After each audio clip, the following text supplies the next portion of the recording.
पढ़ेंगे? चक्रवृद्धि ब्याज। ब्याज सभी लोग जानते हो ना जी। किसी मूलधन पर एक निश्चित दर पर दिया जाने वाला अतिरिक्त धन क्या कहलाता है? ब्याज। अब चक्रवृद्धि ब्याज क्या होता है? चक्रवृद्धि ब्याज वो ब्याज होता है जो ब्याज पर भी ब्याज लिया जाए, वो क्या कहलाता है? चक्रवृद्धि। जिसे किसी धनराशि पर एक निश्चित समय के बाद ब्याज को भी मूलधन में जोड़ दिया जाता है और उस समय मूलधन और ब्याज दोनों पर ब्याज दिया जाता है, जो कि चक्रवृद्धि ब्याज कहलाता है। चक्रवृद्धि ब्याज का सूत्र A बराबर P into 1 plus R upon 100 to the power n, जहाँ ये क्या है? चक्रवृद्धि मिश्रधन। चक्रवृद्धि मिश्रधन। P मूलधन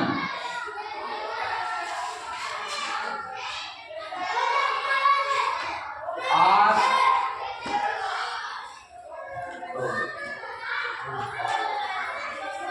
दर है, n क्या है? समय।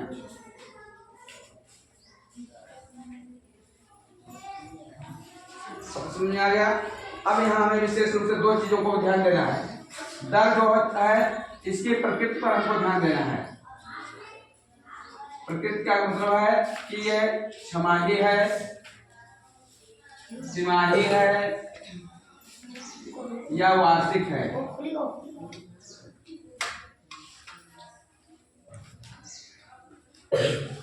और समय पर भी ध्यान देना है। समय कैसे संयोजित होता है? छमाही, तिमाही, माही या तिमाही, कैसा होगा ये हमें देखना होगा। और ये जानते हो एक वर्ष में हमको मालूम होना चाहिए कितनी छमाही होती है।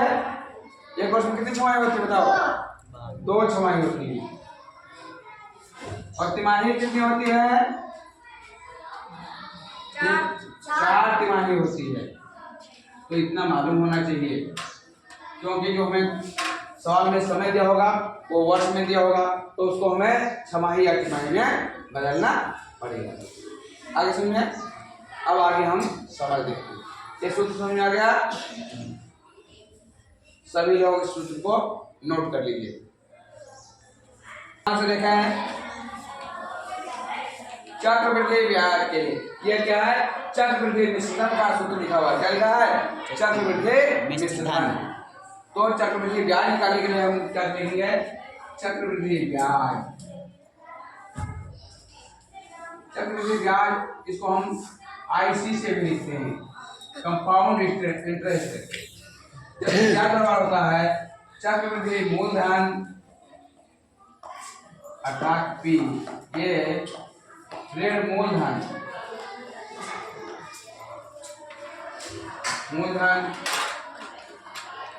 अर्थात P। तो जब चक्रवृद्धि ब्याज हमको निकालना होगा तो पहले हम चक्रवृद्धि मिश्रधन निकालेंगे, फिर उसमें से मूलधन को घटा देंगे, तो जो शेष बचेगा वो हमारा क्या होगा? चक्रवृद्धि ब्याज। अब इसका सूत्र ये आगे सुनिए। वैसे इसका सूत्र चक्रवृद्धि ब्याज का लिखिए। चक्रवृद्धि ब्याज तो इसका डायरेक्ट सूत्र लिखें तो ये होता है चक्रवृद्धि ब्याज IC बराबर होगा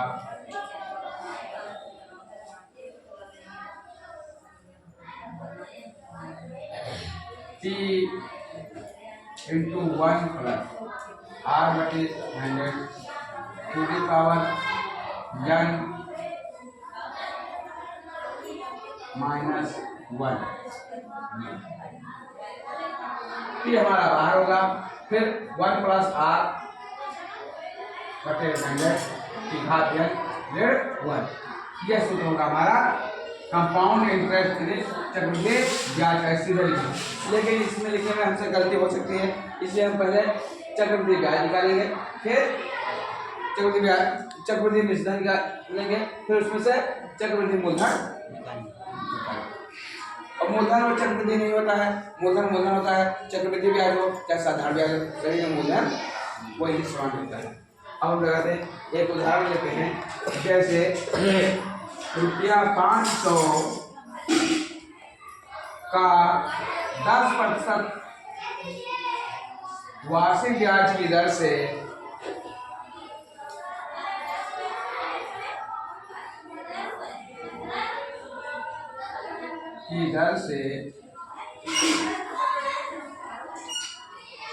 दो वर्ष का ब्याज, 2 वर्ष का चक्रवृद्धि ब्याज निकालना है। क्या है? ₹500 का 10% वार्षिक ब्याज की दर से 2 वर्ष का चक्रवृद्धि ब्याज ज्ञात करना। तो इसमें पहले क्या करेंगे? चक्रवृद्धि। अब पहले इसमें क्या ज्ञात है उसको हम लिखेंगे। तो हमें क्या ज्ञात है? हमको यहाँ ज्ञात है मूलधन अर्थात P, और कितना है? ₹500। और क्या ज्ञात है? दर R जो है वो क्या है? 10%। इसकी प्रकृति कैसी है? वार्षिक है। समय क्या है? यन कितना है? 2 वर्ष। तो जब ये समय हमारा किसके अनुसार रहेगा? ब्याज की प्रकृति के अनुसार। यदि ब्याज वार्षिक है तो समय को हम वर्ष में रखेंगे। यदि हमारा ब्याज के दर छमाही निकालना होगा तो हम इसको छमाही में बदल देंगे। तो अब इतना होगा। अब हम सीधे सूत्र आएंगे चक्रवृद्धि निषुधान निकालने पर। क्या निकालेंगे? चक्रवृद्धि निषुधान अर्थात A बराबर सूत्र लिख लेते हैं। क्या होता है? P R/100 पूरे की घात P बराबर कितना है? देखो यहाँ से कितना P बराबर? 500। और एक तो सूत्र से है धन R बराबर कितना है? 10%। R बराबर 10/100। फिर है जन बराबर कितना है? 2 वर्ष। 2 है। एक बार 2 ही देंगे। अब इसको हल करेंगे तो देखो यहाँ से निकालें 0 से 0 कट जाएगा। तो 500 यहाँ क्या होता है? 1/1/10 की घात 2। तो इसको हल करना जानते हो? तो फिर लगाना जानते हो तुम लोग? लगाइए। तो 10 और 1 13। तो 500 बुरे हो जाएगा। इसलिए जो क्वेश्चन है तो बुरे का होगा। ये होगा 11/10। इसकी घात कितनी है? 2। इसको 2 बार गुणा करके लिख लेंगे। आ गया समझ में? अब देखो 1 0 1 0 कट जाएगा। 3 0 0 कट जाएगा। अब ये कितने में 1 बचा है? 11 करें हम 121। वर्गमूल सबको याद है? तो 11 करें हम 121। 121 को 5 से गुणा करेंगे कितना हो जाएगा? 5 के 5 5 दूनी 10 5 में 5 1 6। तो 605 रुपये हो गया। एक क्या होगा? चक्रवृद्धि मिश्रधन। क्या है? चक्रवृद्धि मिश्रधन। अब हम क्या निकालेंगे? जो यहाँ जगह कम है फिर हम निकाल के ले लेंगे। चक्रवृद्धि ब्याज बराबर क्या हो जाएगा? तो देखो लिखा हुआ है क्या है? चक्रवृद्धि मिश्रधन A ऋण मूलधन P। A बराबर कितना है? 605। ये बराबर कितना है? 605। ऋण P बराबर कितना है? 500। बराबर कितना बचा? 105। तो 105 रुपया जो आया रुपया 105 ये क्या हो गया? हमारा चक्रवृद्धि ब्याज है। आगे समझ रहे हैं? अब इस तरह के 100 लगा लोगे? ठीक है, लगाओ।